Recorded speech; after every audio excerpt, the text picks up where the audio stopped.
Good morning to everybody, welcome to ఈరోజు మనము industrial promotion ఆఫీసర్కి సంబంధించి క్లాసెస్లో భాగంగా పేపర్ 2లో ఉన్నటువంటి ఇండస్ట్రియల్ మేనేజ్మెంట్ అనే కాన్సెప్ట్ని డిస్కస్ చేద్దాం. ఈ ఇండస్ట్రియల్ మేనేజ్మెంట్లో ఫస్ట్ చాప్టర్ని మనం ఆల్రెడీ కంప్లీట్ చేసుకోవడం జరిగింది. ఆ తర్వాత ఇప్పుడు సెకండ్ చాప్టర్లో కూడా ఆర్గనైజేషన్ అంటే ఏంటి, లైన్ ఆర్గనైజేషన్ అంటే ఏంటి, స్టాఫ్ ఆర్గనైజేషన్ అంటే ఏంటి, లైన్ అండ్ స్టాఫ్ ఆర్గనైజేషన్ అంటే ఏంటి అనేది మనం డిస్కస్ చేసుకోవడం జరిగింది. ఆ తర్వాత ఉన్నటువంటి communication, motivational theories, leadership models, ఈ కాన్సెప్ట్స్ని ఇప్పుడు మనం డిస్కస్ చేసుకుంటాం. దీనిలో భాగంగా ఇప్పుడు మోటివేషనల్ థియరీస్ అనే కాన్సెప్ట్ ఇప్పుడు డిస్కస్ చేసుకున్నాం. ఈ మోటివేషనల్ థియరీ కాన్సెప్ట్ నుంచి ప్రీవియస్ ఎగ్జామ్లో 1 మార్కు రావడం జరిగింది. మ్యాథ్స్లోస్ హైరార్కీ థియరీ అని ఆ థియరీ నుంచి ఒక క్వశ్చన్ అడగడం జరిగింది. చాలా సింపుల్ టాపిక్. మోటివేషన్ అంటే ఏంటి, ప్రేరణ, ఉద్యోగులకి ప్రేరణ ఇస్తే ఉపయోగాలు ఏంటి అనేది ఇక్కడ టాపిక్స్ అన్నమాట. ఈ మోటివేషనల్ థియరీస్లో భాగంగా వివిధ రకాల శాస్త్రవేత్తలు ఎలా మోటివేట్ చేస్తే ఉద్యోగులకు ఉపయోగకరంగా ఉంటుంది, అదేవిధంగా కంపెనీకి ఉపయోగపడుతుంది అనేది వాళ్ళ ఎక్స్పీరియన్స్ మీద థీసిస్ని చెప్పడం జరిగిందన్నమాట. వాటి గురించి ఇక్కడ అధ్యయనం చేస్తాం. చాలా చిన్న టాపిక్, ఈజీగా మనం 1 మార్క్ స్కోర్ చేయడానికి అవకాశం ఉందన్నమాట. ఒకసారి చూద్దాం. రైట్, మోటివేషన్, ప్రేరణ. అసలు ఏంటి మోటివేషన్ అంటే ఏంటి? ఈ మోటివేషన్ అనేది యాక్చువల్గా మనిషి యొక్క ప్రతి స్థాయిలో, ఒక పిల్లవాడి స్థాయి నుండి, యువకుడి స్థాయి నుండి, ఉద్యోగి స్థాయి నుండి, అలానే ఒక వృద్ధాప్యం స్థాయిలో, ప్రతి స్థాయిలో కూడా మోటివేషన్ అనేది మనిషి ఆశావాద దృక్పథంతో పనిచేయడానికి మోటివేషన్ అనేది ఎంతగానో ఉపయోగపడుతుంది అన్నమాట. అయితే ఇక్కడ మనకి ఇండస్ట్రియల్ మేనేజ్మెంట్ పర్పస్లో మోటివేషన్ అనేది అనే కాన్సెప్ట్ మనం ఎందుకు డిస్కస్ చేసుకుంటాం అంటే, మోటివేట్ చేయడం వల్ల ఒక ఉద్యోగిని, ఒక కార్మికుడిని, ఇండస్ట్రీలో పనిచేసే ఉద్యోగిని మోటివేట్ చేయడం వల్ల అతను తన ఫుల్ ఎఫర్ట్స్ తోటి పనిచేసి కంపెనీ యొక్క ఆబ్జెక్టివ్స్ని నెరవేర్చడం కోసం, కంపెనీని ప్రాఫిటబుల్ వేలో నడిపించడం కోసం ఒక సైనికుల్లాగా పనిచేస్తుంది అన్నమాట. రైట్. అయితే మోటివేషన్ అంటే ఏంటి? Motivation is the process of encouraging employees to work effectively and achieve organisation goals. It creates willingness to put extra efforts in to the work. Right. Motivation అంటే ఏంటంటే ఏం లేదు, ఎంప్లాయీని ఎంకరేజ్ చేసి ఆ ఎంకరేజ్మెంట్ ద్వారా అతను ఎఫెక్టివ్గా పనిచేసి, అలా ఆ వ్యక్తి ఎఫెక్టివ్గా పనిచేయడం ద్వారా కంపెనీ యొక్క లక్ష్యాలైనటువంటి ప్రాఫిట్ని సంపాదించడం, గుడ్ విల్ని సంపాదించడం, వాటన్నిటిని పొందడం అనేది మోటివేషన్ యొక్క ప్రధాన ఉద్దేశం అన్నమాట. రైట్. ఈ మోటివేషన్కి సంబంధించి, మోటివేషన్ అంటే అది అనుకున్నాం కదా, అదే దీంట్లో నిష్ణాతులైనటువంటి శాస్త్రవేత్తలు మోటివేషన్ గురించి ఎలా డిఫైన్ చేశారో చూద్దాం. Motivation is the willingness. Motivation అంటే ఏంటంటే, motivation is the willingness to expand energy to achieve the goals or reward. ఏంటంటే, మామూలుగా తను చేసే శక్తి సామర్థ్యాల కంటే తన శక్తి సామర్థ్యాలకు మించి తను ఎంతవరకు అయితే కష్టపడగలదో తన పూర్తి సామర్థ్యాన్ని వినియోగించి సంస్థ కొరకు కష్టపడేలాగా చేసే విధానాన్ని మోటివేషన్, ప్రేరణ అంటన్నమాట. దీన్ని చెప్పిన వ్యక్తి డేల్ ఎస్ బీచ్. అదేవిధంగా మైకేల్ జే జూసియస్ అనే మేనేజ్మెంట్ సైంటిస్టు మోటివేషన్ని ఎలా డిఫైన్ చేశారంటే, motivation is A stimulating A person to take desired course of action. తనకు తెలిసినటువంటి, తనకు ఆసక్తి ఉన్నటువంటి పనిని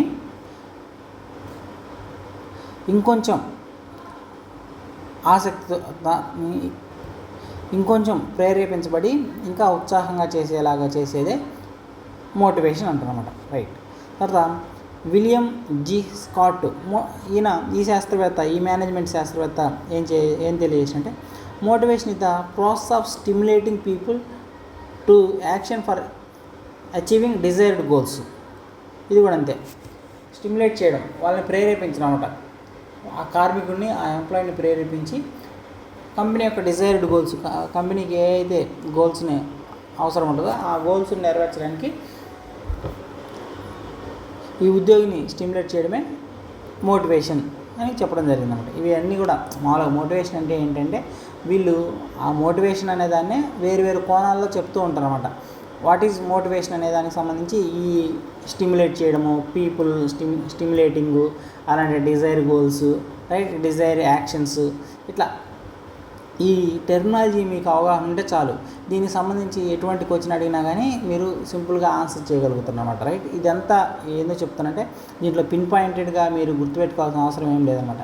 ఈ టెర్మినాలజీ మీకు అవగాహన ఉంటే మీరు ఆటోమేటిక్గా వాటికి ఆన్సర్ చేసే క్యాపబిలిటీ వస్తుంది అన్నమాట, రైట్. ఇదంతా ఫుల్లీ థియరిటికల్, 100% థియరిటికల్ కాన్సెప్ట్. ఈ క్లాస్లోనే కొంచెం మనకి లోపలికి వెళ్ళిన తర్వాత మోటివేషనల్ థియరీస్ ఉంటాయి, అవి చాలా ఇంపార్టెంట్ అన్నమాట. ఇదంతా కూడా ఊరికే మీకు ఒక బేసిక్ అవగాహన కోసం అవగాహన చేసుకుంటే సరిపోయింది. అసలు క్యారెక్టరిస్టిక్స్ ఆఫ్ మోటివేషన్, ఈ ప్రేరణ లేకపోతే మోటివేషన్ యొక్క లక్షణాలు ఏ విధంగా ఉంటాయి, రైట్. ఫర్ ఎగ్జాంపుల్ పిల్లవాడికి అనుకో, చిన్న వయసులో పిల్లవాడు అనుకో, అరే నువ్వు హోంవర్క్ చేస్తే నీకు చాక్లెట్ ఇస్తాను, లేకపోతే నువ్వు ఇది నేర్చుకుంటే నీకు ఒక పెన్ ఇస్తాను, లేకపోతే ఇది నేర్చుకుంటే నీకు చప్పట్లు కొట్టిస్తాను అని అంటే ఆ పిల్లవాడు మోటివేట్ అయ్యి ఇంకా చదవడానికి ట్రై చేస్తుంది అనమాట. అదేవిధంగా ప్రతి దశలో కూడా మనిషికి మోటివేషన్ అవసరం అన్నమాట. మోటివేషన్ అనేది ఒక పాజిటివ్ బూస్ట్ లాగా ఉపయోగపడి అతను ఆ పనిలో నిమగ్నమయ్యి క్రమశిక్షణతో చేయడానికి ఉపయోగపడుతుంది, రైట్. అలా ఈ మోటివేషన్కి ఎటువంటి లక్షణాలు ఉంటాయి? Characteristics of motivation, personal and internal feeling. Motivation అనేది ఏంటంటే తన వ్యక్తిగతమైనటువంటి ఒక భావన అన్నమాట. Motivation comes from with in the individuals and differ from person to person. Motivation అనేది ఒక వ్యక్తికి సంబంధించిన విషయం అన్నమాట. ఏ విషయంలో ఒక వ్యక్తి ఎప్పుడు ఎలా మోటివేట్ అవుతారు అనేది ఆ వ్యక్తి యొక్క ఆలోచన విధానం బట్టి ఉండిద్ది, అంతేగాని ఇది అందరికీ కామన్గా కూడా ఉండదన్నమాట, right. Motivation is a personal thing. It comes from with in the individuals desire, right. తర్వాత సైకలాజికల్ ఫినామినన్, ఇది ఒక మానసిక ప్రక్రియ. It relate to human mind, emotions and behaviour. For example మీరు ఒక కంపెనీలో చేస్తున్నారు, ఆ కంపెనీ నష్టాల బాటలోకి వెళ్తుందన్నమాట. నష్టాల బాటలో వెళ్తున్నప్పుడు మీరు మోటివేట్ అవ్వచ్చు, అరే ఇన్ని రోజులు నేను ఈ కంపెనీలో చేసా కదా, ఈ కంపెనీ మూతపడితే ఎలా, మళ్ళీ నా భవిష్యత్తు ఎలా, మళ్ళీ తర్వాత వేరే కంపెనీకి మారాలంటే కష్టం కదా, అక్కడ ఎలా ఉంటుందో, సరే ఈ కంపెనీని మూతపడకుండా చేయడం కోసం నేను ఇంకా కష్టపడి దీన్ని లాభాల బాటలో పయనించేలాగా నేను పనిచేయాలి, నా వంతు నేను పనిచేయాలి. అలా అందరం అనుకుంటే టీమ్గా అనుకొని పనిచేస్తే ఖచ్చితంగా నేను కంపెనీకి ఎంతో కొంత చేయగలను కదా అని ఒక సైకలాజికల్ ఫినామినన్, మానసికంగా ప్రిపేర్ అవ్వడం అనేది ఈ మోటివేషన్లో ఇమిడి ఉంటుంది అనమాట. It relate to human mind, emotions and behaviour. Dynamic and stimulational, ఇది డైనమిక్, చలనశీలంగా, అంటే మోటివేషన్ అనేది మారుతూ ఉంటుంది. అదేవిధంగా పరిస్థితుల ఆధారంగా ఇది పెంపొందించబడము, తగ్గించబడడం కూడా ఉంటుందన్నమాట. Motivation changes according to the time and circumstances. Motivation అంతే చెప్పుకున్నాం కదా, కంపెనీ నష్టాల్లో ఉన్నప్పుడు ఆ టైంలో ఇతను మోటివేషన్ రావచ్చు అనమాట, రైట్. కాదు ఇది ఇంతే వదిలేయకూడదు, దీన్ని లాభాల బాటలో పయనించడానికి మనం అందరం కూడా ఇంకా కష్టపడి పనిచేయాలి అనేది, రైట్. అలానే సర్కమ్స్టెన్సెస్, పరిస్థితులను బట్టి అంత సావ్యంగా ఉందనుకో మామూలుగా వర్క్ చేస్తాడు. క్రిటికల్ సిచ్యువేషన్ వచ్చినప్పుడే కదా ఇట్లాంటి మోటివేట్ అవ్వడానికి అవకాశం ఉంటుంది, రైట్. తర్వాత గోల్ ఓరియంటెడ్. మోటివేషన్ అనేది గోల్ ఓరియంటెడ్గా ఉంటుంది అనమాట. Every motivated behaviour is desired towards achieving the goal. ఇందాక అనుకున్నాం కదా, కంపెనీ నష్టాల్లో ఉన్నప్పుడు లాభాల బాటలో తేవడం అనేది అతని యొక్క గోల్ అనమాట, రైట్. అలా గోల్ ఓరియంటెడ్గా ఉంటుందన్నమాట, రైట్, మోటివేషన్ అనేది. అర్థమవుతుంది కదా. మోటివేషన్ యొక్క క్యారెక్టరిస్టిక్స్, అసలు మోటివేషన్ అంటే ఏంటి? మోటివేషన్ అంటే ఏంటంటే సంస్థలో పనిచేసే ఎంప్లాయీని తన యొక్క పూర్తి ఎఫర్ట్స్ ఇచ్చి సంస్థ యొక్క లక్ష్యాలను నెరవేర్చడం కోసము ఫుల్ ఎఫిషియెంట్ వేలో తను వర్క్ చేసేలాగా చేసే ప్రేరణే మోటివేషన్ అనమాట. ఈ మోటివేషన్ అనేది ఎటువంటి క్యారెక్టరిస్టిక్ కలిగి ఉందంటే ఇది ఇంట్రిన్సిక్, వ్యక్తి అంతర్గతమైన భావన, ఇది ఒక సైకలాజికల్ భావన, ఇది కాలాన్ని బట్టి పరిస్థితులను బట్టి ఒక మనిషిలో ఏర్పడే భావన అనేది ఇవన్నీ కూడా క్యారెక్టరిస్టిక్స్ అనమాట, రైట్. అలానే influenced by social and cultural norms, ఇది సామాజిక మరియు సాంస్కృతిక అంశాల మీద ప్రభావితం చేయబడి మోటివేషన్ అనేది ఉంటుందన్నమాట, right. For example family, society and cultural influence motivation, అంతే. ఇలా ఇప్పుడు for example for example family కూడా మిమ్మల్ని మోటివేట్ చేయొచ్చు. అరే ఇన్ని సంవత్సరాల నుంచి ఆ కంపెనీలో చేస్తున్నావు, అయినా నీకు ప్రమోషన్ రాలేదేంది, ఎందుకు ప్రమోషన్ రాలేదంటే నువ్వు అక్కడ ఖచ్చితంగా చాలా బెటర్ వేలో నువ్వు పర్ఫార్మెన్స్ చేయట్లేదేమో, అందుకనే నీకు వాళ్ళు మంచిగా ప్రమోషన్ ఇవ్వలేదు తొందరగా, నువ్వు అక్కడ మంచిగా చేస్తే వెంటనే ప్రమోషన్ వచ్చేది కదా అని మీ ఫ్యామిలీ దాన్ని మిమ్మల్ని మోటివేట్ చేయొచ్చు. లేకపోతే సమాజంలో ఎవరో అన్నారని మీరు మోటివేట్ అయ్యి ఇంకా వర్క్ ఎఫిషియెంట్ వేలో చేయడానికి అవకాశం ఉండొచ్చు. అలానే కల్చరల్ ఇన్ఫ్లుయెన్స్, ఇట్లా రకరకాల ఫ్యాక్టర్స్ మిమ్మల్ని మోటివేట్ చేయడానికి దోహదం చేస్తాయన్నమాట. రైట్. మోటివేషన్ అనేది ఒక కాంప్లెక్స్ థింగ్, అంతేగా ఒక సంక్లిష్టమైన భావన. ఎవరో చెప్తేనో లేకపోతే ఏదో చూస్తేనో మీరు చెప్పరు అనమాట. మీకు మనసులో దృఢంగా మీరు ఒక నిర్ణయం తీసుకోవడానికి కారణమయ్యేదే మోటివేషన్ అన్నమాట. కాబట్టి it is one of complex situation or complex meaning. Different peoples are motivate by different factors, అంతే కదా. వేరు వ్యక్తులు వేరు కారణాల వల్ల మోటివేట్ అవ్వచ్చు అనమాట. కాబట్టి ఇది ఒక డిఫరెంట్ కాంప్లెక్స్ సిచ్యువేషన్ అనమాట. నీడ్ బేస్డ్, ఇంతకుముందు చెప్పుకున్నాం కదా, అన్సాటిస్ఫైడ్ నీడ్స్ క్రియేట్ మోటివేషన్, అంతే చెప్పుకున్నాం. అంటే అన్సాటిస్ఫైడ్ నీడ్స్ అంటే మీరు కంపెనీలో చేస్తున్నారు, మీకు ఇంతవరకు ప్రమోషన్ రాలేదు, 5 సంవత్సరాల నుంచి చేస్తున్నా అంటే నీకు ప్రమోషన్ రాలేదనే అన్సాటిస్ఫాక్షన్ అనేది నేను మోటివేట్ అయ్యి కష్టపడేలాగా పనిచేస్తాను అనమాట. అట్లా అంటే ఎన్ని క్యారెక్టరిస్టిక్స్ అలా. తర్వాత పాజిటివ్ అండ్ నెగిటివ్ మోటివేషన్ అనేది పాజిటివ్గానే ఉండొచ్చు, నెగిటివ్గానే ఉండొచ్చు. పాజిటివ్గా మోటివేట్ అయ్యామనుకో ఎక్కువ పని చేస్తాం, నెగిటివ్గా మోటివేట్ అయ్యామనుకో తక్కువ పని చేసి ఇంకా దీనస్థితిలోకి వెళ్ళిపోతాను అనమాట. రైట్. మోటివేషన్ పాజిటివ్ వేలో నువ్వు మోటివేట్ అవుతే ఏమవుతుంది, రివార్డ్స్ వస్తాయి. అలానే నెగిటివ్ వేలో నువ్వు మోటివేట్ అయితే ఏమవుతుంది, పనిష్మెంట్స్ వస్తాయి అన్నమాట. రైట్. అట్లా. తర్వాత ఇంపార్టెన్స్ ఆఫ్ మోటివేషన్. అసలు కంపెనీలు ఈ మోటివేషన్ అనే కాన్సెప్ట్ని ఎందుకు ఫాలో అవుతాయి అంటే ఇక్కడ ఒకసారి చూద్దాం. ఇంక్రీజ్ ద పర్ఫార్మెన్స్, పనితీరుని మెరుగుపరచడం కోసం. Motivated employees work more efficiently and productivity, ఎక్కువ ఎఫిషియెంట్గా వర్క్ చేయడానికి అతను దోహదం చేస్తాడు అనమాట. అందుకని మోటివేషన్ క్లాసెస్ చాలామంది మీరు గమనిస్తే ఇన్స్టిట్యూషన్స్లో చాలా కంపెనీలో నెలకోసారి 15 రోజులకోసారి మంచి సైకాలజిస్టులని వాళ్ళని తీసుకొచ్చి మోటివేషన్ క్లాసెస్ కూడా చెప్పిస్తూ ఉంటారు అనమాట. మోటివేషనల్ మీటింగ్స్ కూడా చేస్తూ ఉంటారు. రైట్. ఎందుకంటే ఎంప్లాయీస్కి పనితీరు మెరుగుపరచడం కోసము, అలానే ఉత్పాదకతను పెంచడం కోసం. రెడ్యూస్ ఎంప్లాయీస్ టర్నోవర్, అంటే ఉద్యోగులు డిమోటివేట్ అయిపోయి విరక్తి చెంది విసుగు చెంది ఆ కంపెనీలో జాబ్ మానేస్తూ ఉంటారు. అంటే టర్నోవర్ అంటే జాబ్ మానేస్తూ ఉంటారు అన్నమాట ఎక్కువగా. అట్లా జాబ్స్ మానేస్తూ ఉండడం వల్ల ఏమవుతుంది, మళ్ళీ కొత్త వాళ్ళని రిక్రూట్ చేసుకోవాలి, మళ్ళీ వాళ్ళకి ట్రైనింగ్ ఇవ్వాలి, మళ్ళీ వాళ్ళు సెట్ అవ్వాలి. ఆలోపు పనికి సంబంధించి లోటు ఏర్పడుతూ ఉంటుంది. ఇదంతా కూడా కంపెనీ ప్రొడక్షన్ని డిస్టర్బెన్స్ చేసే విషయాలు కదా. కాబట్టి ఇలా మోటివేషన్ ఇవ్వడం వల్ల ఏమవుతుందంటే రెడ్యూస్ ఎంప్లాయీస్ టర్నోవర్, మానేయడాలు అనేది తగ్గుద్ది అనమాట. Satisfied employees are less likely to leave the organisation. సాటిస్ఫైడ్గా ఉంటే వాళ్ళు ఆర్గనైజేషన్ని వదిలి వెళ్ళడానికి ఆసక్తి చూపించరు.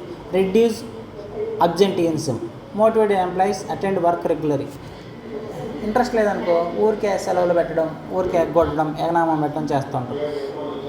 మంచిగా అక్కడ పర్ఫార్మెన్స్ మంచిగా పరిస్థితులు ఉంటే రెగ్యులర్గా పనిచేయడానికి ఆస్కారం ఉంటుందన్నమాట. రైట్. మోటివేట్ చేయడం వల్ల ఏమవుతుంది, ఇంకా ఇంప్రూవ్స్ జాబ్ ఎఫెక్టివ్నెస్, పని సామర్థ్యం పెరుగుతుందన్నమాట. ఇంతకుముందు చెప్పుకున్నాం. Employees perform tasks with greater dedication, ఎక్కువ డెడికేషన్తో వర్క్ చేయడానికి అవకాశం ఉంటుంది అన్నమాట మోటివేషన్ వల్ల. Better industrial relations, healthy employer and employee relations are developed. Employer and employer అంటే ఉద్యోగం ఇచ్చేవాడు, ఎంప్లాయీ అంటే ఉద్యోగం చేసేవాడు. అంటే యాజమాన్యానికి కార్మికుల మధ్య మంచి స్నేహశీలమైనటువంటి హెల్తీ రిలేషన్స్ ఏర్పడే అవకాశం ఉంది మోటివేషన్ వల్ల. Maximum utilisation of resources, motivation వల్ల ఏమవుతుంది, వాళ్ళ యొక్క వనరుల్ని, ఆ కంపెనీకి ఉన్నటువంటి వనరులు, విద్యుత్ కానీ నీటి సరఫరా కానీ వీటన్నిటిని ఎక్కువ స్థాయిలో ఉపయోగించుకొని మంచి ఎఫిషియెంట్గా ప్రొడక్టివిటీని ఇచ్చే అవకాశం ఉంది. All factors of production are effectively utilised. Facilities change, మార్పును సులభతరం చేస్తుంది. Employees readily accept the organisation changes.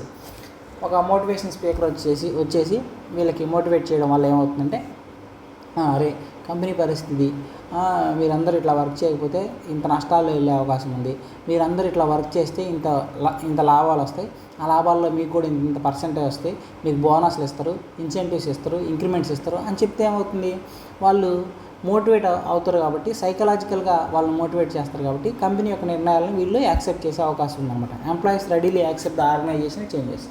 Right, ఇప్పటి నుంచి ఇది చాలా చాలా ఇంపార్టెంట్ అండి. ఇప్పటి నుంచి మనం చెప్పుకోబోయే కాన్సెప్ట్ అనేది చాలా చాలా important. Types of motivation. Motivation ఎన్ని రకాలుగా ఉంటుంది? పాజిటివ్ మోటివేషన్ అంటే ఏంటి? Employees are encouraged through rewards and incentives. వాళ్ళకి రివార్డ్స్ ఇవ్వడము, అలానే వివిధ రకాల ఇన్సెంటివ్స్ ఇవ్వడం ద్వారా వాళ్ళని మోటివేట్ చేస్తారన్నమాట. Monetary intensive. పాజిటివ్ మోటివేషన్లో ఏమేమి ఉంటాయంటే మానిటరీ ఇంటెన్సివ్, ద్రవ్యపరమైనటువంటి డబ్బుకు సంబంధించినటువంటి ప్రోత్సాహకాలు ఇస్తారు. ఏంటి? వేతనాలు పెంచడము, జీతాలు పెంచడము, అలానే బోనస్ ఇవ్వడము, అలానే ఇంక్రిమెంట్లు పెంచడము, ఇవన్నీ కూడా మానిటరీ ఇన్సెంటివ్స్. అలానే నాన్ మానిటరీ ఇన్సెంటివ్స్ అంటే డబ్బుకు సంబంధించిన కానీ గుర్తింపునివ్వడము, ఒక దండేసి శాలువా కప్పి ఆయన గురించి ఒక మంచి మాటలు చెప్పి ఈయన తీసుకున్న నిర్ణయాలు, ఈయన ఎక్కువ కష్టపడడం వల్ల ఈ డిపార్ట్మెంట్లో, ఈ కంపెనీలో, ఈ డిపార్ట్మెంట్లో ఇలా మంచి జరిగింది, అవన్నీ తెలియజేయడం అన్నమాట. రికగ్నైజ్, గుర్తింపునివ్వడం, ప్రశంసించడం, ప్రమోషన్ ఇవ్వడము, ఇంక్రీజ్డ్ రెస్పాన్సిబిలిటీ. నువ్వు బాగా చేస్తున్నావు కాబట్టి ఆ పని కూడా నువ్వే చెయ్యి అంటే కొందరికి వేరే బాధ్యతను అప్పచెప్తే అది ఇంకా వాళ్ళు గొప్పతనంగా ఫీల్ అవుతారు అన్నమాట. రైట్, తర్వాత నెగిటివ్ మోటివేషన్ అంటే employees are motivated through fear of punishments ఇవ్వడం ద్వారా వాళ్ళకి నెగిటివ్గా కూడా మోటివేట్ చేయొచ్చు. ఎలా? సస్పెన్షన్ చేయడము, డిమోట్ చేయడం, మేనేజర్ హోదా నుంచి సూపర్వైజర్కి తగ్గించడము, వేతనాల్లో కోత విధించడం, ఇలా కూడా మోటివేషన్ చేయొచ్చు అనమాట. రైట్, చెప్పుకున్నాం కదా. ఇప్పటివరకు ఏం చెప్పుకున్నాం మనం? మోటివేషన్ అంటే ఏంటి, మోటివేషన్ యొక్క ప్రిన్సిపల్స్ ఎలా ఉంటాయి, మోటివేషన్ యొక్క క్యారెక్టర్స్ ఎలా ఉంటాయి, మోటివేషన్ ఎన్ని రకాలుగా ఉంటుంది, పాజిటివ్ మోటివేషన్, నెగిటివ్ మోటివేషన్ అని చెప్పుకున్నాం అన్నమాట. రైట్, తర్వాత థియరీస్ ఆఫ్ మోటివేషన్. ఇది చాలా చాలా ఇంపార్టెంట్. ఇక్కడ ప్రధానంగా మనకి సిలబస్లో ఏ థియరీ అనేది ఇవ్వలేదు కానీ కాకపోతే ప్రధానంగా ఈ థియరీస్ అనేవి ఎగ్జామ్లో అడగడం జరుగుతుంది. Douglas McGregor's theory X and theory Y. McGregor's యొక్క థియరీ ఎక్స్, థియరీ వై అనేది ఇంపార్టెంట్. ఆ తర్వాత Abraham Maslow's needs hierarchy theory. ఇది చాలా చాలా చాలా ఇంపార్టెంట్. ఇది మీకు జీవితంలో ఎగ్జామ్ పాయింట్ ఆఫ్ వ్యూలో మాత్రమే కాదు కానీ జీవితంలో కూడా మీరు మనిషి యొక్క వ్యవహార శైలిని, మనిషి యొక్క మనస్తత్వాన్ని అర్థం చేసుకోవడానికి ఇది చాలా చాలా ఉపయోగపడుతుంది అన్నమాట. Abraham Maslow's needs hierarchy theory అనేది చాలా చాలా ఇంపార్టెంట్. ప్రీవియస్ ఎగ్జామ్లో ఈ కాన్సెప్ట్ నుంచే బిట్ అడిగాడు. తర్వాత అల్డర్ఫెర్స్ ఎర్గ్ థియరీ, ఇది కూడా ఇంపార్టెంట్. ఆ తర్వాత హెర్జ్బెర్గ్ టూ ఫ్యాక్టర్ థియరీ. మనం పై 3 కాన్సెప్ట్ను చూద్దాం, ఇది నెక్స్ట్ క్లాస్లో చూద్దాం అన్నమాట. రైట్, తర్వాత Douglas McGregor's theory X and theory Y. ఏం లేదు, చాలా చిన్న టాపిక్, చాలా చిన్న కాన్సెప్ట్ కూడా. ఈ McGregor propose 2 different views about employer behaviour. ఒక ఉద్యోగి యొక్క ప్రవర్తనని ఇతను 2 విధాలుగా అంచనా వేయడం జరిగింది. ఒకటి థియరీ ఎక్స్, 2 థియరీ వై. మీకు ఎగ్జామినేషన్ ఇట్లా అడుగుతాడు. Theory X and theory Y based employee motivation behaviour was defined by or అంటే ఎవరు అని అడగచ్చు. Douglas McGregor. Theory X, theory Y అనే సిద్ధాంతాల ప్రాతిపదికగా మోటివేషన్ని వివరించిన శాస్త్రవేత్త పేరు ఏమిటి?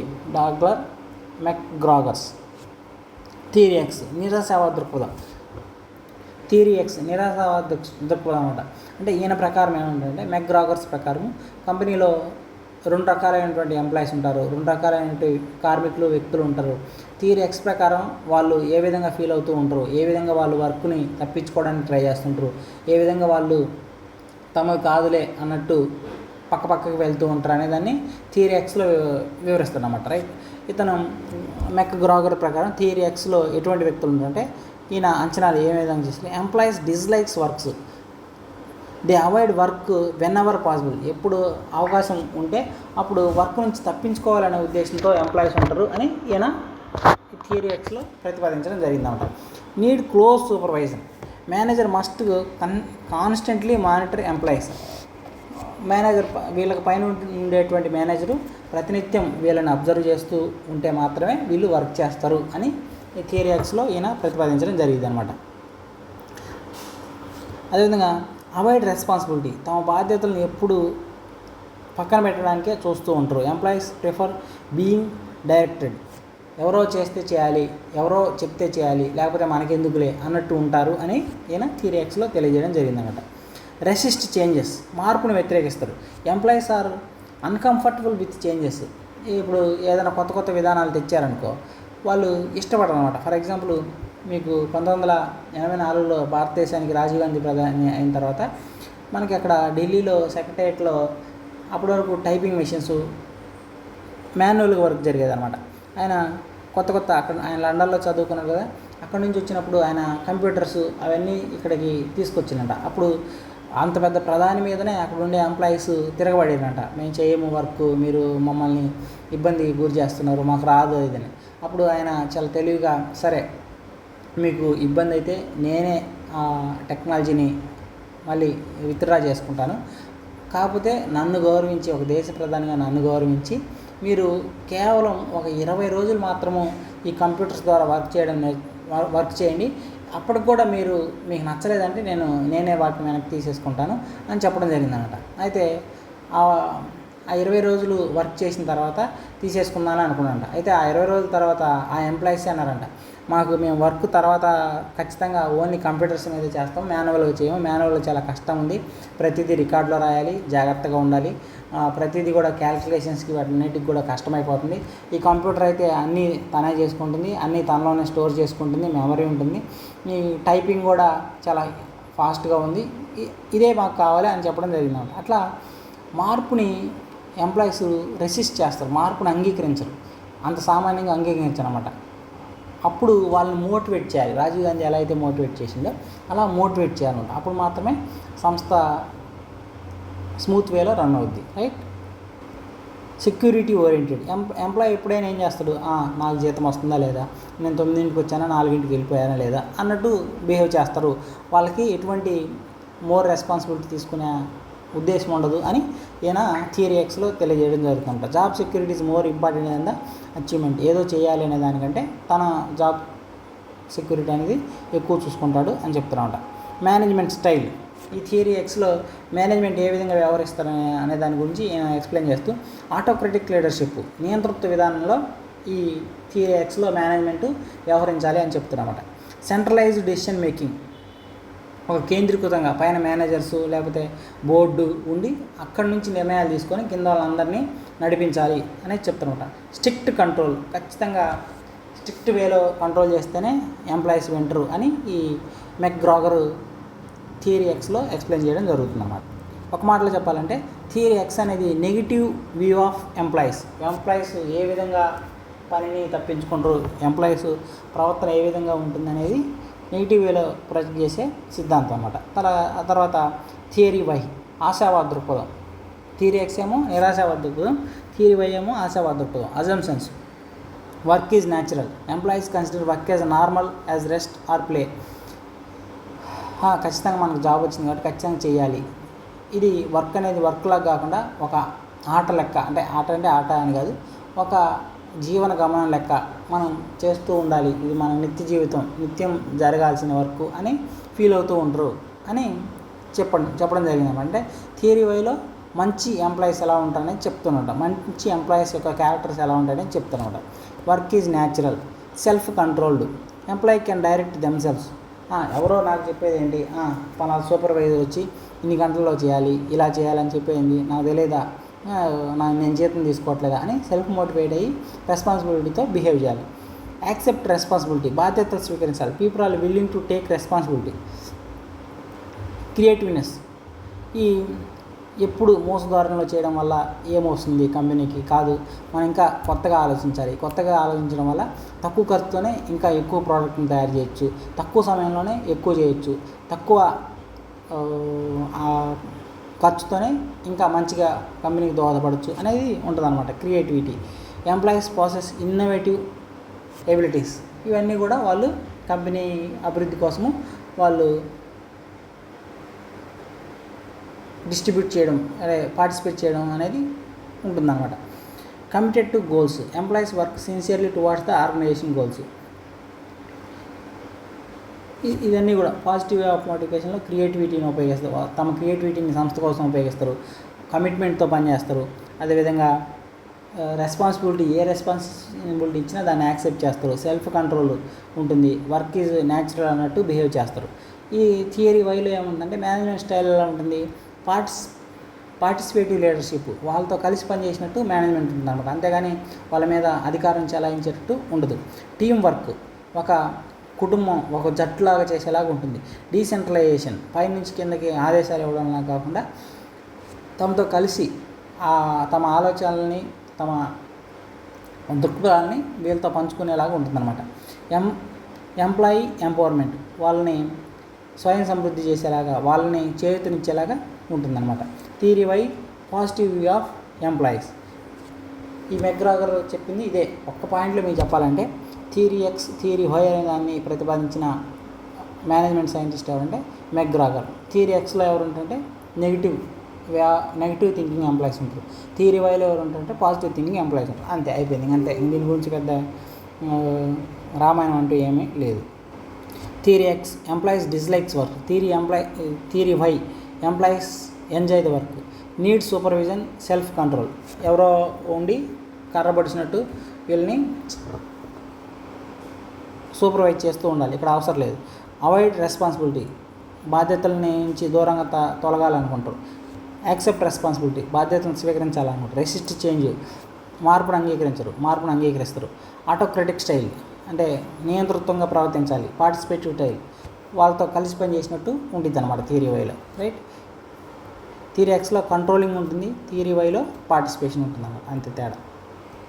ఇంతకుముందు చెప్పుకున్నాం కదా, ఎగ్జామినేషన్లో 2019లో ఎగ్జామినేషన్లో వచ్చిన క్వశ్చన్ అనేది ఈ Abraham Maslow's needs hierarchy theory నుంచే రావడం జరిగిందన్నమాట. రైట్, అసలు కోర్ ఐడియా, అసలు Abraham Maslow's needs hierarchy theory యొక్క కోర్ ఐడియా ఏంటంటే human needs are arranged in hierarchy, అంటే మనిషి యొక్క అవసరాలు అనేది ఒక హైరార్కీలో, ఒక క్రమానుగత స్థితిలో ఉంటాయి అని తెలియజేయడం జరిగింది. A satisfied need no longer motivates a person, అంటే ఒక అవసరం తీరిన తర్వాత ఇంకా వ్యక్తి నెక్స్ట్ అవసరానికి గురించి ఆలోచించకుండా ఉండడం అనమాట. ఒక అవసరం తీరితే ఇంకొక అవసరం గురించి ఆలోచిస్తాడు, ఒక కోరిక తీరితే ఇంకొక కోరిక గురించి ఆలోచిస్తాడు అనమాట. అలా ఉంటుంది అని ఈయన అబ్రహాం మాస్లాస్ అని ఆయన తెలియజేయడం జరిగింది. When one need is satisfied the next need is emerges. తర్వాత హైరార్కీ ఆఫ్ నీడ్స్, ఇది చాలా చాలా ఇంపార్టెంట్. యాక్చువల్గా డయాగ్రామ్ ఇలా ఉండాలి, పీపీటీ తయారు చేసేటప్పుడు మిస్ అయినట్టుంది. ఇట్లా ఉంటుంది అనమాట.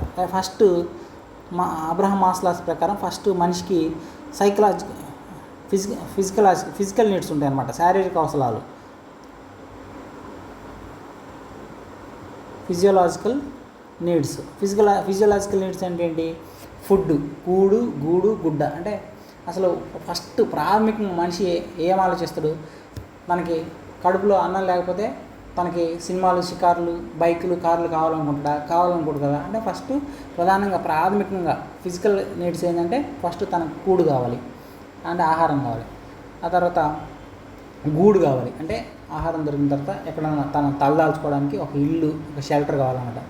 గుడ్డ, మనకి ఆహారం దొరికింది, ఒక షెల్టర్ దొరికింది, తను గౌరవప్రదంగా జీవించడానికి ఒక మంచి బట్టలు కావాలి. అట్లా ఇవి బట్టలు, అన్నము, ఒక గూడు, ఇవన్నీ బేసిక్ ప్రైమరీ ఫిజికల్ నీడ్స్ అనమాట. మొట్టమొదటిగా మనిషి ఈ ఫిజికల్ నీడ్స్ని ఫుల్ఫిల్మెంట్ చేయడానికి ఆసక్తి చూపుతారన్నమాట. వీటిని ఫుల్ఫిల్ చేసుకోవడానికి ట్రై చేస్తారన్నమాట. వీటిని ఫిజికల్ నీడ్స్ అంటారన్నమాట. ఆ తర్వాత సేఫ్టీ నీడ్స్, ఇవి దొరికినాయి అంటే తనకి ఆహారం దొరుకుతుంది, మంచి బట్టలు ఉన్నాయి, ఒక ఇల్లు, అట్లాంటివన్నీ ఉన్నాయన్నమాట. ఇప్పుడు ఏం చేస్తాడు మనిషి? ఆలోచన ఇంకా చాలే, నాకు బట్టలు ఉన్నాయి, నాకు ఆహారం దొరుకుతుంది, నాకు ఇల్లు ఉంది, నాకేం అవసరం లేదని మంచం వేసుకొని నిద్రపోవడం అనమాట. ఆ తర్వాత ఇంకా తను కష్టపడుతుంటాడు. దేనికోసం కష్టపడతాడు? తనకంటూ ఒక భద్రత కావాలి, ఒక ఉద్యోగం కావాలి. ఎప్పుడైనా ఏదన్నా జరిగినా కానీ నాకు ఈ ఆహారం, ఈ బట్టలు, ఈ ఇల్లు పోకుండా ఉండేటట్లు, నాకు స్థిరంగా ఉండేటట్టు ఒక సెక్యూరిటీ కావాలని, ఒక సేఫ్టీ నీడ్ కోసం తను ట్రై చేస్తానమాట. ఫిజికల్ నీడ్స్ అనుకున్నాక ఫిజికల్ నీడ్స్ ఏంటి? Food, water, air, clothes, shelter. These are the essential for survival. తర్వాత సేఫ్టీ నీడ్స్, భద్రతా అవసరాలు. సెక్యూరిటీ అవసరాలు ఏంటి? Employee seeks job security, stability. Job రావడం మాత్రమే కాదు, ఆ జాబు స్టేబుల్గా తుమ్మితే ఊడిపోయేలా కాకుండా ఆ జాబ్ స్థిరంగా, అంటే గవర్నమెంట్ జాబ్ లాగా మీకు ఎటువంటి ఆటుపోట్లు ఎదురైనా కానీ నీ జీవితానికి, నీ కుటుంబ జీవితానికి ఆసరాగా ఉండేటట్టు ఉండాలనేది ఆ సేఫ్టీని తను ఆలోచించడం జరుగుతుంది అన్నమాట. రైట్. ఫస్ట్ ఫిజికల్ నీడ్స్, తర్వాత సేఫ్టీ నీడ్స్, తర్వాత సోషల్ నీడ్స్. అంటే అయిపోయినాయి. ఇప్పుడు ఏంది? ఫస్ట్ మనకి కూడు గూడు గుడ్డ దొరికితే చాలా అనుకుంటూ, ఆ తర్వాత తనకంటూ సెక్యూరిటీ కోసము సేఫ్టీ కావాలనుకుంటూ సేఫ్టీ కూడా దొరికింది, ఒక సెక్యూరిటీ జాబ్ దొరికింది. ఆ తర్వాత వేటి కోసం తను ప్రయత్నిస్తూ ఉంటాడు? సోషల్ నీడ్స్ అంటే రైట్, తన కాళ్ళ మీద తను నిలబడుతుండు, తనకంటూ ఒక ఉద్యోగం ఉంది, తనకి ఆహారం దొరుకుతుంది, ఆహారానికి దొరకడానికి సంబంధించి ఒక వేతనం అట్లాంటివి వస్తూ ఉన్నాయి. ఇప్పుడు ఏంటి? సోషల్ నీడ్స్ అంటే తనకంటూ ఒక ఫ్యామిలీ కావాలి, ఒక భార్య కావాలి, ఒక పిల్లలు కావాలి, ఇట్లా ఆలోచిస్తూ ఉండాలన్నమాట. తనకంటూ ఒక మంచి ఫ్రెండ్స్ ఉండాలి, తనకంటూ ఒక ఫ్రెండ్స్ సర్కిల్ ఉండాలి, తనను అభిమానించడానికి కొందరు శ్రేయోభిలాషులు ఉండాలి. వీటి గురించి ఆలోచిస్తారు అన్నమాట. వీటిని సోషల్ నీడ్స్ అంటారు. లవ్, ఫ్రెండ్షిప్ అండ్ బిలాంగింగ్నెస్ ఇవన్నీ ఉండాలన్నమాట. Human want social acceptance and relationships, వీటి గురించి ఆలోచిస్తుంది. తర్వాత extreme needs, recognition, status and respect. People desire appreciation and prestige. First ఏమనుకున్నాం? కూడు గూడు గుడ్డ కావాలనుకున్నాం, ఫిజికల్ నీడ్స్ అనుకున్నాం. తర్వాత సేఫ్టీ, మంచి ఉద్యోగం కావాలనుకున్నాం. తర్వాత సోషల్, ప్రేమ, వివాహం, పిల్లలు, బంధువులు, శ్రేయోభిలాషులు, ఫ్రెండ్ సర్కిల్, ఇవి కావాలనుకున్నాం. తర్వాత ఎక్స్ట్రీమ్ నీడ్స్ అంటే ఎక్స్ట్రీమ్ నీడ్స్లో ఇప్పుడు ఇవన్నీ వచ్చేసినాయి. ఒక మంచి ఫ్యామిలీ ఉంది, మంచి ఉద్యోగం ఉంది, మంచి ఇల్లు, ఇవన్నీ ఉన్నాయి. ఇప్పుడు ఏంది? నాకంటూ సమాజంలో ఒక గౌరవం కావాలి. రైట్. నేను వెళ్తుంటే 10 మంది నమస్కారం చేయాలి. రైట్. నేను సమాజంలో ఒక కార్పొరేట్ స్థాయికి ఎదగాలి, లేదంటే సమాజంలో నన్ను అందరూ ఒక గొప్ప వ్యక్తిగా, లేకపోతే ఒక పెద్ద మనిషిగా ఫీల్ అవ్వాలి అనే సిచ్యువేషన్లోకి వెళ్తారన్నమాట. వాటిని ఫుల్ఫిల్ చేయడం కోసము అలా తను పనిచేస్తూ ఉంటారు అన్నమాట. ఇవి ఎస్టీమ్ నీడ్స్ అంటారు. తర్వాత సెల్ఫ్ యాక్చువలైజేషన్, సాక్షాత్కారం. సెల్ఫ్ యాక్చువలైజేషన్ అంటే ఇవన్నీ మనిషి అనుభవించేసిండు. అన్నీ మంచి ఫుడ్ ఉంది, పిల్లలు ఉన్నారు, జాబ్ ఉంది, సమాజంలో తనకంటే ఒక గౌరవం ఉంది. ఇవన్నీ అనుభవించేసిన తర్వాత మనిషి ఏమని ఆలోచిస్తారంటే ఇవన్నీ తుచ్చమైనవి, ఏంటి ఈ బంధాలు, ఈ పనులు, వాడు నన్ను పొగడాలని అనుకోవడం ఏంటి, ఎప్పుడు జాబు సెక్యూర్గా ఉండాలనుకోవడం ఏంటి, ఇవన్నీ కాదు, ఇవన్నీ తుచ్చమైనవి కాదు. ఒక పరమాత్మ ఉంటాడు, ఒక దేవుడు ఉంటాడు, ఆ దేవుడే నన్ను నడిపించగలడు, నేను మంచి కార్యాలు చేస్తే నేను స్వర్గానికి వెళ్తాను, దేవుడిలో ఐక్యమవుతాను అనే ఒక సెల్ఫ్ యాక్చువలైజేషన్ స్టేజ్కి వెళ్తారు అన్నమాట. వాటిని సాధించడం కోసం దేవుడు ఆధ్యాత్మికతలో వెళ్ళడము, తీర్థయాత్రలు చేయడము, దాన ధర్మాలు చేయడం, ఇట్లాంటివన్నీ చేస్తూ ఉంటాం అన్నమాట. వీటిని సెల్ఫ్ యాక్చువలైజేషన్ స్టేజ్. అంటే ప్రతి దశలో ఒక కోరికను పుట్టించుకోవడము, ఆ కోరికను నెరవేర్చుకోవడం, అది నెరవేర్చుకున్న తర్వాత దానికంటే బెటర్ కోరికను పెట్టుకోవడం, దాన్ని నెరవేర్చుకోవడం, ఆ తర్వాత పైకి ఇట్లా ఒక హైరార్కికల్ సిద్ధాంతం, ఒక హైరార్కీ అనేది ఒక క్రమానుగత శ్రేణిని ఈయన వివరించడం జరిగిందనమాట. ఇది Abraham Maslow's hierarchy theory of needs based motivation అంటారు. చాలా చాలా ఇంపార్టెంట్. ఫస్ట్ ఏది ఉంటుంది? ఫిజికల్ నీడ్స్ ఉంటాయి, తర్వాత సేఫ్టీ, తర్వాత సోషల్, తర్వాత ఎస్టీము, తర్వాత సెల్ఫ్ యాక్చువలైజేషన్. ఇవి ఆర్డర్ ప్రకారం ఎగ్జామ్లో అడగడం జరుగుతుంది అనమాట. ఫస్ట్ ఏముంటుంది? ఫస్ట్ ఫిజికల్ ఉంటుందా, లేకపోతే ఫస్ట్ సేఫ్టీ ఉంటుందా, తర్వాత మధ్యలో ఏముంటుంది? 1, 2, 3, 4లో ఇచ్చేసి సరైన ఆర్డర్లో అరేంజ్ చేయండి అని ఎగ్జామ్లో అడగడం జరుగుతుంది అనమాట. చాలా చాలా important. Self development and achievement of full potential. Individual seeks personal growth and fulfilment. తర్వాత higher love and lower order needs. ఈ మాస్లాస్ హైరార్కీ థియరీ అనుకున్నాం కదా. ఈ మాస్లాస్ హైరార్కీ థియరీలో ఒక బేసిక్ పాయింట్స్, ఒక ఇంపార్టెంట్ పాయింట్స్ ఏంటంటే లోవర్ నీడ్స్, దిగువ స్థాయి అవసరాలు అంటే ఏంటంటే physical needs, safety needs. First 2 ఉన్నాయి కదా, వాటిని లోవర్ నీడ్స్ అంటారు. అదేవిధంగా మిగతా 3 స్టేజెస్ ఉన్నాయి కదా, వాటిని హయ్యర్ నీడ్స్ అంటారన్నమాట. These are mainly satisfied through external factors. Higher needs అంటే social needs, esteem needs, self actualisation needs. ఈ మాస్లాస్ హైరార్కీ థియరీలో మొత్తం ఎన్ని స్టేజెస్ ఉంటాయి అంటాడు. చాలా చాలా ఇంపార్టెంట్. 5 స్టేజెస్ ఉంటాయి. 5 స్టేజెస్ చెప్పుకున్నాగా physical, security, social, esteem, self actualisation. చాలా చాలా ఇంపార్టెంట్ అనమాట. అంతే. తర్వాత మాస్లోస్ హైరార్కీ థియరీలో ఎన్ని స్టేజెస్ ఉంటాయి, 5 స్టేజ్లు ఉంటాయి. ఆ స్టేజెస్ ఏంటి అనేది ఇంపార్టెంట్. అవి గుర్తుపెట్టుకోండి. తర్వాత వచ్చేసరికి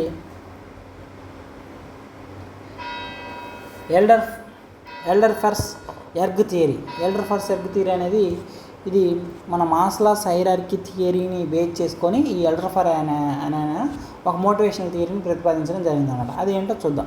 ఎల్డర్ఫర్ simplified Maslow's 5 needs into 3 broad categories. Maslow ఏదైతే చెప్పిండో వాటిని ఈయన సింప్లిఫై చేస్తూ ఆ 5 నీడ్స్ని 3 నీడ్స్గా మోడిఫై చేసి చెప్పిండనమాట. ఆ 3 నీడ్స్ ఏంటంటే ఎర్గ్ అంటే ఏంటి, ఎర్గ్ మోడల్ మనం చూస్తాం. Existence needs, related needs, growth needs. Erg అంటే అదనమాట. ఎర్గ్ అంటే ఏంటి, ఫుల్ ఫామ్స్ అడుగుతూ ఉంటాడు. ఎర్గ్ అంటే existence needs, related needs, growth needs. ఇవి చాలా ఇంపార్టెంట్. ఎర్గ్ మోడల్లో గ్రోత్ ఉంటుంది, రిలేటెడ్నెస్ ఉంటుంది, ఎగ్జిస్టెన్స్ ఉంటుంది. చూద్దాం అసలు ఏంటి ఎగ్జిస్టెన్స్ నీడ్స్. ఎర్గ్ మామూలుగా ఆల్డర్ఫర్స్ ప్రకారము ఎగ్జిస్టెన్స్ నీడ్స్, అస్తిత్వ అవసరాలు అంటే ఏంటి, includes psychological and safety needs. Includes physical and safety needs, physiological and safety needs. ఏంటండి, concern with basic survival and safety. ఇంతకుముందు మాస్లోస్ హైరార్కీ థియరీలో చెప్పుకున్నట్టు ఇక్కడ ఎగ్జిస్టెన్స్ నీడ్స్, తన అస్తిత్వము, తన ఉనికి, తన ప్రాణం ఉండాలంటే మనిషి ప్రధానంగా ఏం కోరుకుంటుందంటే physical needs and safety needs. Physical నీడ్స్లో భాగంగా కూడు, గూడు, గుడ్డ వీటిని కోరుకుంటాడు. సేఫ్టీ, భద్రతను కోరుకుంటాడు అన్నమాట. రిలేటెడ్ నీడ్స్ తర్వాత ఏదైతే ఉన్నాయో social needs and external esteem needs, ఉద్యోగ భద్రత, అలానే ఎక్స్టర్నల్ ఎస్టీమ్ నీడ్స్, తనకంటూ సమాజంలో గౌరవం, వీటన్నిటిని కలిపి కూడా రిలేటెడ్నెస్ నీడ్స్, సంబంధ అవసరాలుగా ఈయన మెర్జ్ చేయడం జరిగిందన్నమాట. ఆ 5ని ఫస్ట్ 2 ఒక పాయింట్ కింద, మిగతా 2 ఒక పాయింట్ కింద, మిగతా ఒకదాన్ని ఒక పాయింట్ కింద ఈయన మెర్జ్ చేసినమాట. ఫస్ట్ 2 ఎగ్జిస్టెన్స్ నీడ్గా, మిగతా 2 రిలేటెడ్ నీడ్స్గా ఈయన కేటగరైజ్ చేయడం జరిగింది. Concern with relationship and recognition from other. చెప్పుకున్నాం కదా, ఫ్యామిలీ ఉండాలి, ఫ్రెండ్స్ ఉండాలి, పిల్లలు ఉండాలి, భార్య ఉండాలి అని కోరుకుంటాడు. రికగ్నేషన్ ఫ్రమ్ అదర్, బయట సమాజం నుంచి తనకు గౌరవం కావాలనుకుంటున్నాడు. ఇది రిలేటెడ్ నీడ్స్.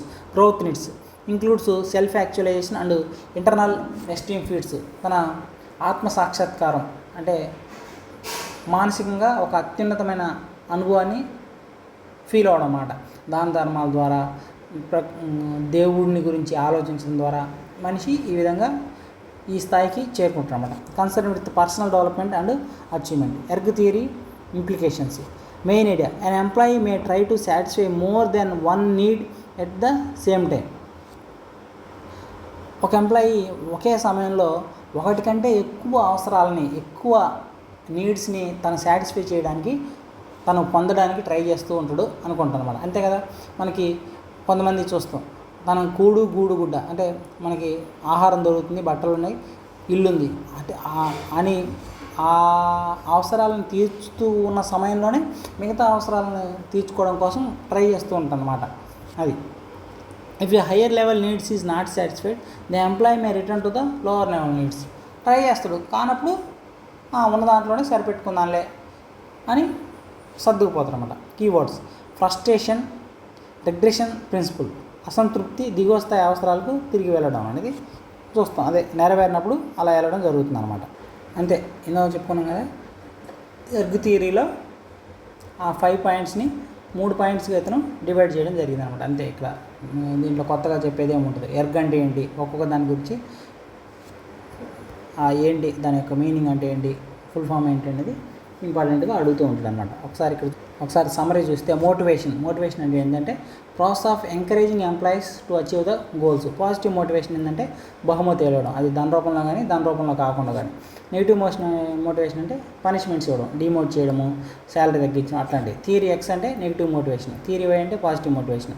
మాస్లోస్లో 5 నీడ్స్ ఉంటాయి. అవి physical needs, safety needs, social needs, esteem needs, self actualisation. ఆల్డర్ఫర్స్లో ఎర్గ్ థియరీ చెప్పాడు అనమాట. ఎర్గ్ అంటే existence, relatedness, growth. Theory X autocratic management. Theory ఎక్స్లో ఏమవుతుంది, వాళ్ళు నియంతృత్వంగా అధికారాన్ని చెలాయిస్తూ ఉంటారు అనమాట. థియరీ వైలో పార్టిసిపేట్ చేస్తారు. మాస్ లాస్లో 5 యూనిట్స్ ఉంటాయి, అల్డర్ అఫైర్స్లో 5 యూనిట్స్ ఉంటాయి అన్నమాట. అంతే. ఎగ్జిస్టెన్స్, రిలేటెడ్నెస్, ఇలా ఈ మోటివేషనల్ థియరీ గురించి ఎక్స్ప్లెయిన్ చేసుకోవడం జరిగింది. మిగిలిన ఒక కాన్సెప్ట్ అవుతుందో అది తర్వాత ఎక్స్ప్లెయిన్ చేస్తాను ఇంకొక నెక్స్ట్ క్లాస్లో. చాలా చాలా ఇంపార్టెంట్ అండి. ఇట్లా ఎగ్జామ్ పాయింట్ ఆఫ్ వ్యూలో ఎగ్జామ్కి రిలేటెడ్గా మనము చదువుకున్నట్లయితే మీరు ఈ ఎగ్జామ్ని ఈజీగా క్రాస్ చేయొచ్చు. అంతేగాని అవసరం లేని అనవసరమైన అంతా చదువుకొని మీరు బర్డెన్ అయిపోయి కంటే సింపుల్ వేలో చదివినప్పుడు మీరు ఈజీగా విజయ శిఖరాలను అధిరోహించగలరు. కాబట్టి ఎవరైతే సిన్సియర్గా ప్రిపేర్ అవుతారో ఈ వీడియో డిస్క్రిప్షన్లో మన యాప్ లింక్, మన వాట్సాప్, టెలిగ్రామ్ గ్రూప్స్ లింక్ ఇస్తాను, వాటిలో జాయిన్ అవ్వచ్చు. అలానే ఐపీఓకి సంబంధించి ఒక కోర్స్ కూడా లాంచ్ చేయడం జరిగింది.